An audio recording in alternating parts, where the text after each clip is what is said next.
বাড়ি থেকে মশা আর পোকামাকড় তাড়ান 2 মিনিটে, তাও আবার একটি পেঁয়াজের মাধ্যমে।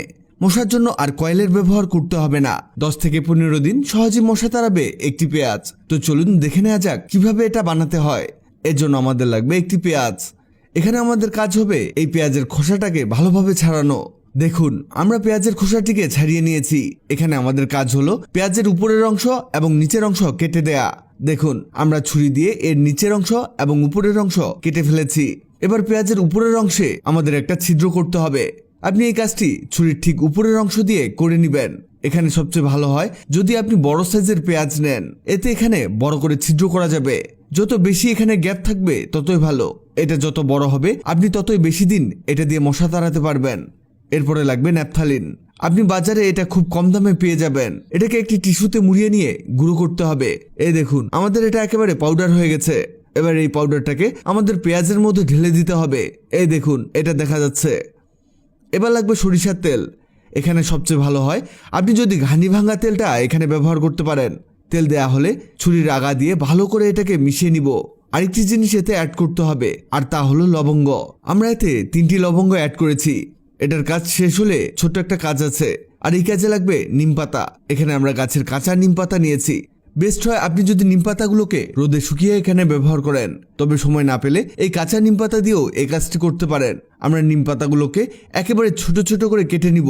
এগুলো কাটতে কাটতে আপনাদের জানিয়ে দেই, আগের ভিডিওতে কমেন্ট করেছেন গ্রিস থেকে ফরিদ ইসলাম, দিল্লি থেকে প্রীতি সিং, ঢাকা কেরানীগঞ্জ থেকে মোহাম্মদ মামুন, আফ্রিকার মরিশাস থেকে মিজান আহমেদ ওভি।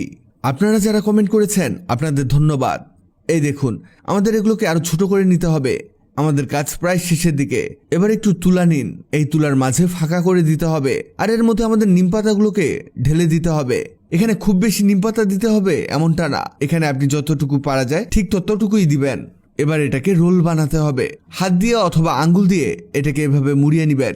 এক্ষেত্রে এটাকে একটু শক্তপোক্ত করে মুড়িয়ে নিতে হবে, তা না হলে পরে এটা খুলে যেতে পারে। এটা ঠিক এমন হবে দেখুন। এবার এটাকে আমাদের পেঁয়াজের মধ্যে প্রবেশ করাতে হবে, মানে এটাকে আমাদের তেলের মধ্যে ভেজাতে হবে। এখানে এভাবে চেপে চেপে নিচে তেলের মধ্যে তুলা ভিজিয়ে নিব। তবে একটা মিস্টেক হয়ে গেছে, আর তা হলো এখানে তুলা কম হয়ে গেছে। এখানে আরো কিছু তুলা অ্যাড করতে হবে। এই যে হয়ে গেছে, দেখুন এমন হবে। এবার এর মধ্যে হালকা কিছুটা সরিষার তেল দিয়ে দিতে হবে। দেখুন, আমরা যেভাবে করছি আপনি ঠিক সেভাবেই করবেন। ওকে, হয়ে গেছে, আমাদের এটা রেডি। এবার একটি লাইটার দিয়ে এতে আগুন দিতে হবে। আমাদের কাজ একেবারে কমপ্লিট। এটাকে প্রতিদিন 3 থেকে 4 মিনিট জ্বালালেই এনাফ। আপনার ঘর থেকে সকল মশামাছি এর ঘ্রাণে পালিয়ে যাবে, আর এটা আস্তে আস্তে জ্বলতে থাকবে। এটা আপনি অনেক দিন পর্যন্ত ব্যবহার করতে পারবেন। তবে এটা জ্বালানোর পরে, মানে যখন মশা সব পালিয়ে যাবে, তখন এটাকে নিভিয়ে রাখবেন। নেভানোর পরেও দেখবেন এটা থেকে প্রচুর স্মোক বের হচ্ছে। স্মোকও মশা সহ্য করতে পারে না, মানে এখানে ডাবল পাওয়ার। ভিডিওটি অনেকের কাজে আসতে পারে, তাই দ্রুত খুঁজে পেতে টাইমলাইনে শেয়ার দিয়ে রাখুন। আপনি পৃথিবীর কোন জায়গা থেকে ভিডিওটি দেখছেন কমেন্ট করুন, যাতে পরবর্তী ভিডিওতে আপনাকে ধন্যবাদ জানাতে পারি। ভিডিওটি ভালো লাগলে লাভরি একদিন, খারাপ লাগলে হাহারি একদিন। এমন সব তথ্যবহুল ভিডিও পেতে ন্যাচারাল বিউটি হ্যাক্সকে লাইক ও ফলো দিয়ে রাখুন।